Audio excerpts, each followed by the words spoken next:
ladies and gents, Romie Reviews here. Please like, comment, subscribe. This is my review for Married to Medicine what season this is? Season 6, episode 14, Bottled Up Emotions. Again, quick roll call.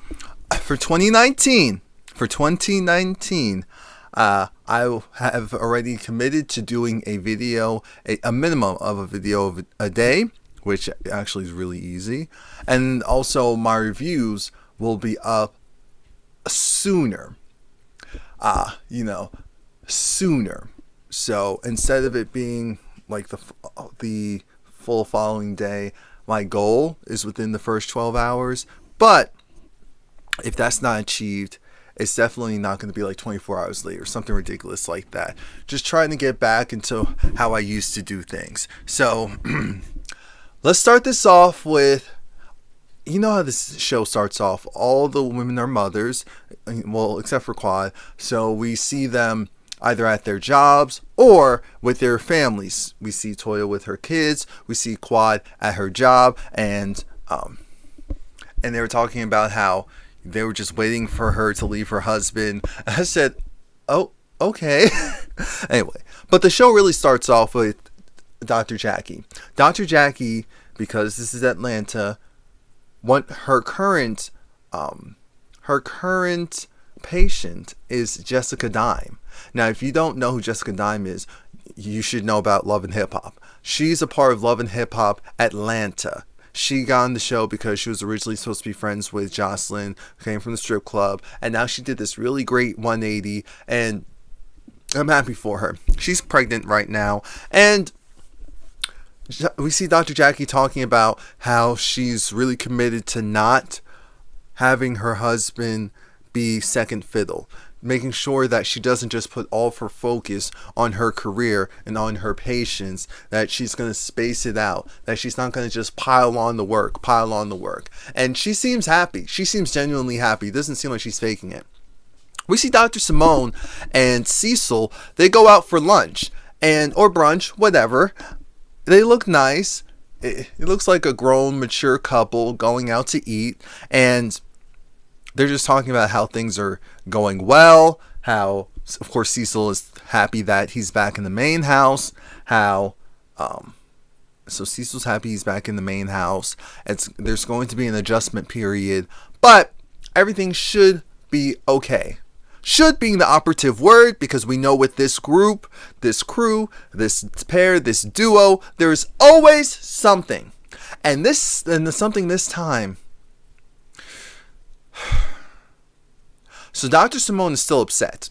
She's still upset. She's still upset at her husband. She's still upset at him because she feels like he isn't accountable for the huge part that he played in the almost demise of their marriage and relationship due to his female friend Tammy. Now again, she confirms that no, there was no physical cheating, but essentially she feels emotionally cheated on. Especially there was a time where there was 1 week where it was just really rough for her.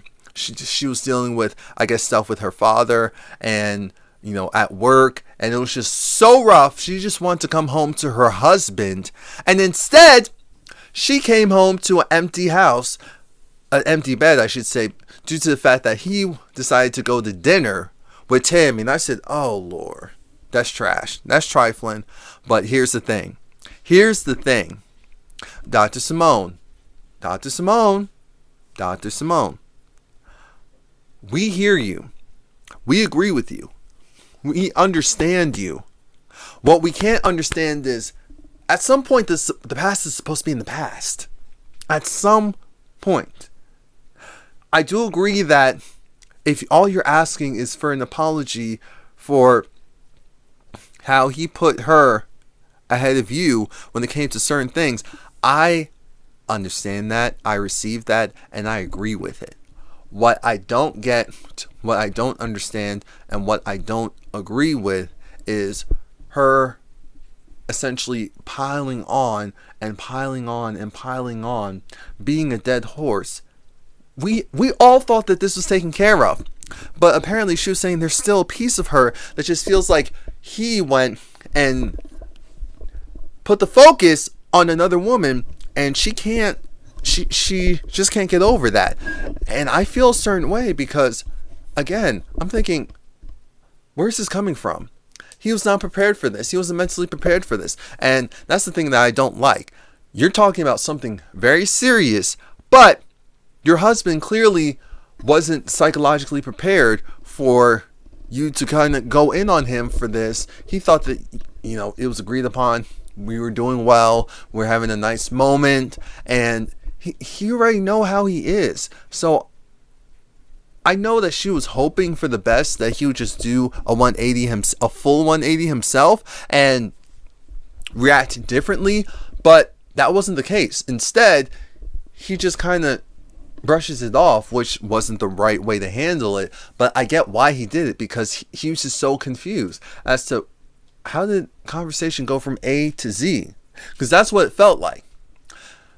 We're just going to move on, because now I truly feel how I felt before that. Some of how Dr. Simone is acting, even if she doesn't acknowledge it as so, is due to the fact that she's unhappy. I've said this before, she loves her husband. She does not like him. She loves her husband, but she does not like him the way that she used to. And that's fine. That's fine, but I don't know if it's ever going to fully come around, because he's been this way for, what is he, like 50, if not mistaken, or close to it, for this amount of time. And yes, people can definitely change, but it takes a lot of work. I don't know if she really wants to deal with that. Now we see Dr. Contessa, and Dr. Contessa, she's at home, it's hair day for the kids, and she wants her father to come around. So she goes and calls him, and he needs 2 weeks. Because he's dealing with stuff, so health problems. So he needs 2 weeks. He'll be there in 2 weeks. She'll pay for it. Come pick him up, and he agrees. So I said, okay, cool. Now Mariah decides, Lauren, her daughter, Lauren did say she wanted a more mature wardrobe, and so Mariah invited a stylist. I think he's a celebrity stylist, to the show to come and help out. And at first Lauren was like, yay, nay, but then she tried it out and she actually liked all the stuff. And I was surprised Mariah even allowed her to wear the mini skirt.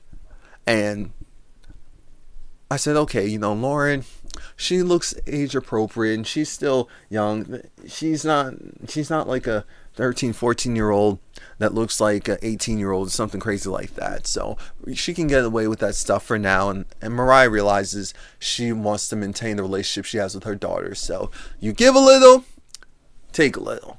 Give a little, take a little. So it was nice. And like I said, she did look nice. Some of the stuff I was thinking, what type of school does she go to? Because when is she going to wear that? But I get it. It's the whole point of accepting that she's grown and she's growing up. Speaking of growing up, Dr. Heavenly, she needs to go and really make amends with Mariah, because she just understands that it's not just Mariah. That's not the case. There's something bigger to this. I'm sorry. I'm sorry. She was talking to Toya. Dr. Simone was talking to Toya, and she should have been talking to Dr. Heavenly, but she's talking to Toya, and Toya wants to do a girls trip. She wants to do a girls trip, so she's going to plan it. It's going to be something local, and she's just calling up everyone to get them on board, and everyone's going to do it. I'm just jumping ahead. Now we're at a church. Dr. Heavenly is here. Mariah comes looking like a church, like the first lady. And Dr. Heavenly just feels like she really needs to make amends with Mariah. She's praying before Mariah comes. And so now Mariah gets there, and Dr. Heavenly, she thanks her for coming, and she acknowledges that, they started on a really bad foot, want to make amends. They're supposed to be grown women. Mariah agrees, and then Mariah said, hey, I genuinely don't know what I did to truly offend you. So can you please just let me know what it is so I can apologize for that in particular and not give you a generic apology. And Dr. Heavenly kind of had that look of, you know what you did, but okay, if we're playing this game. That's the look that she's kind of giving. But Mariah, Dr. Heavenly's thing is, they never really got on a good foot. Remember, Dr. Heavenly was a new person coming in, and Mariah kind of had that look of, okay. Which happens a lot when the queen bee is introduced to a new honeybee. It happens all the time. Look at Real Housewives of Atlanta. Anyway,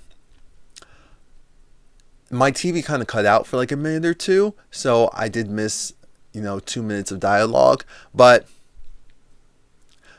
I do know that Heavenly, she did, slip up and say something like, "Oh, this mother," in church.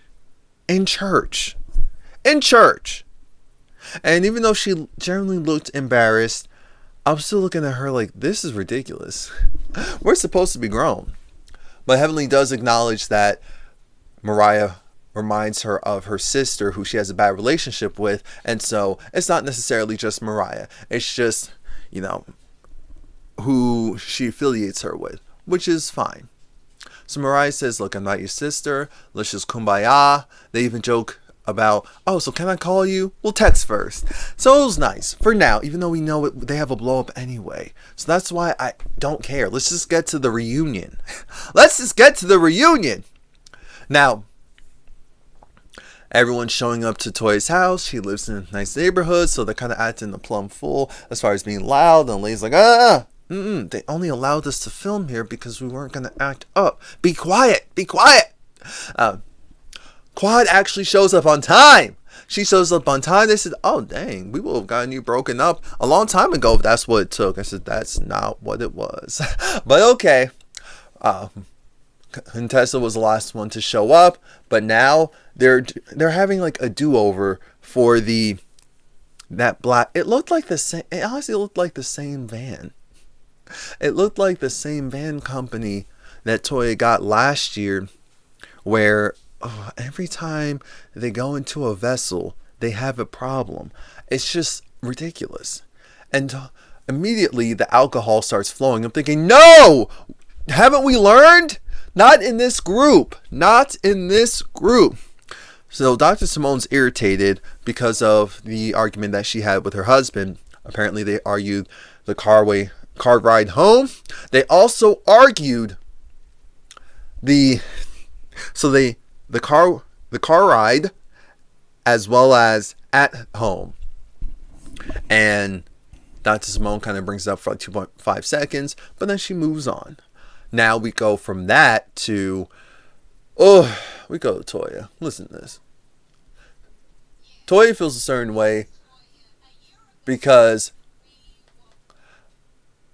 I'm just a little irked and perturbed, but I'm glad that Dr. Simone took this moment as a learning experience. She said, I want to do over from last year, so let's try this. Everyone should discuss something about themselves that they would like to change. I'm thinking, what is with all of these group activities? Why can't we just have fun? Okay. All right. Who's going to go first? Dr. Simone goes first. And she says she wants to talk to the people that she cares about most differently. She doesn't want to yell at them, scream, get quick to react. I said, that's great, but we're going to need some more therapy sessions for that because you learn to handle them a certain way. That does not just change overnight, contrary to what a lot of people think.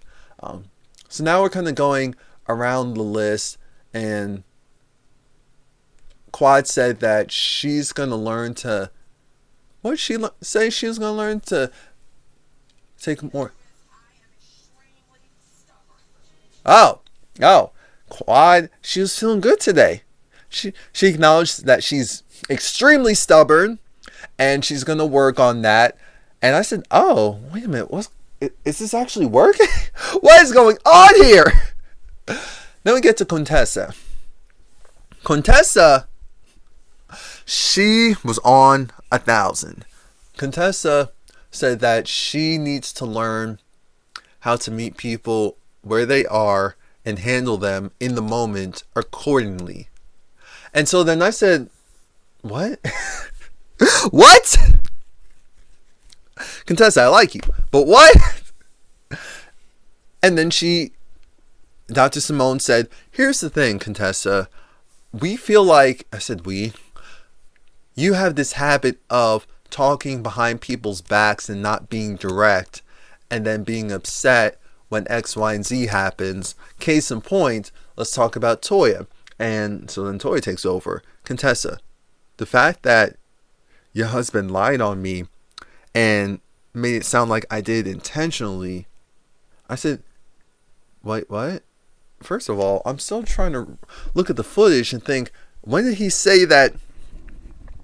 Like, how did he lie on her? He said that, y'all walking, she got spooked by something and hit Contessa in the boob. That's what happened. He never said it was on purpose. That's what I'm confused by. Dr. Scott didn't say it was on purpose. So then Contessa said, oh no, that's not what we're doing today. And then Toya said, see, this is the fake and foolery that I'm talking about.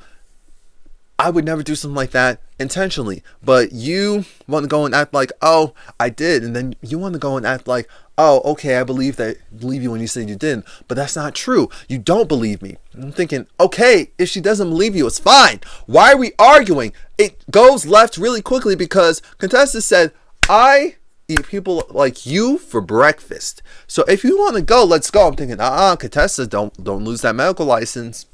Don't get on reality TV and mess up your real money. Don't do that. People do that all of the time. Do not be one of them. Not for your arch enemy right now, Toya. That makes zero sense. So then everyone, steps in the way and they just kind of try and calm things down. And oh.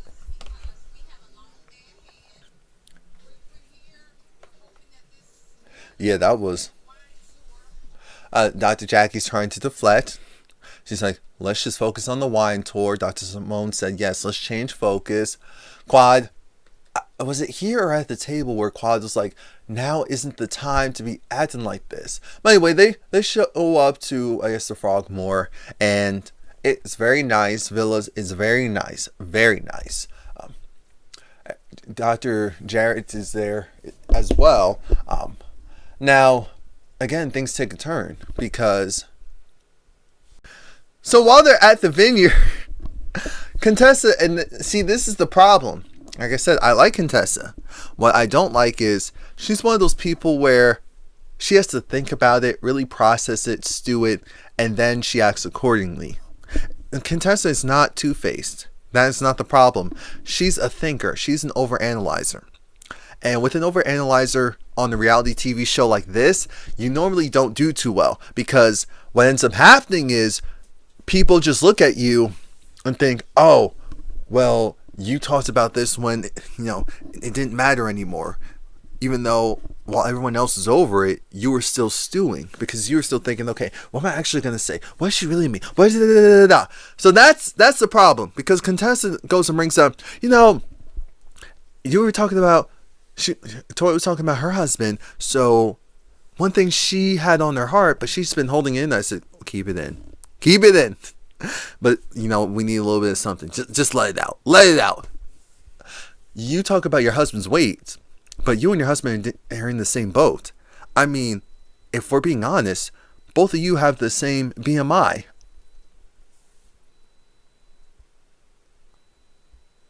Contessa said Toya and her husband have the same body mass index.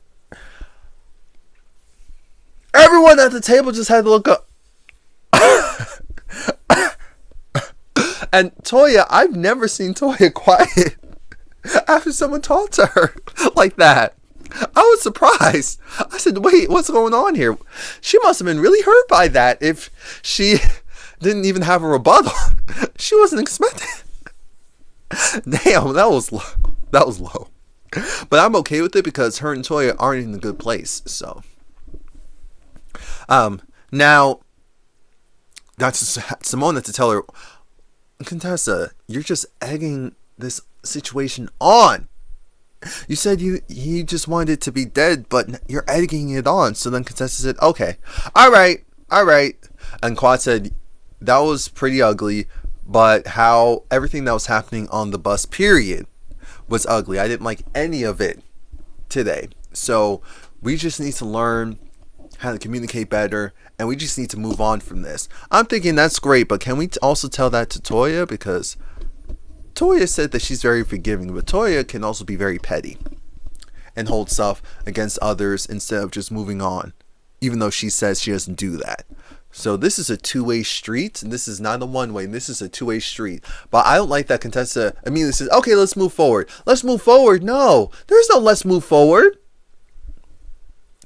You can't just say something to me and now it's a let's move forward. But Toya was quiet the rest of that trip, if you guys didn't notice. Mariah already let us know that Aiden was having health problems. So he called her, and originally he said he had a major migraine. He was going to the emergency room. She felt bad because she wasn't there. He said to go on the trip anyway. But then she gets another call and she's freaking out because he has, what was it, meningitis? It's like a infection in the brain or something crazy like that. I said, where did he pick that up from? But before we got to that, Dr. Simone talked to Dr. Jackie and let it be known that, hey, she had a lunch date with Cecil. It didn't go too well. It actually blew up because she felt like Cecil was continuing to undermine her feelings regarding Tammy and that whole relationship. And Dr. Jackie had to let her know, here's the thing. Sometimes you really have to forgive and move on. Yes, he does need to acknowledge your feelings, but it's not just him, Simone. It's not just him. You also have to go and let things go because you're not doing that. Come on. The past is in the past.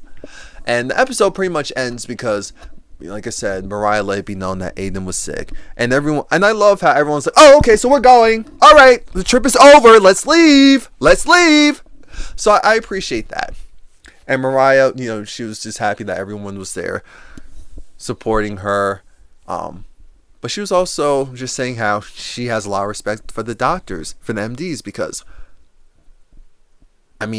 they have to deal with that on a daily basis. It may not be someone close to them, but still, just dealing with someone going through something like that. Woo. So that was it. The season finale is next week. Please like, comment, subscribe. Remember to like this video, leave a comment, and subscribe and come back.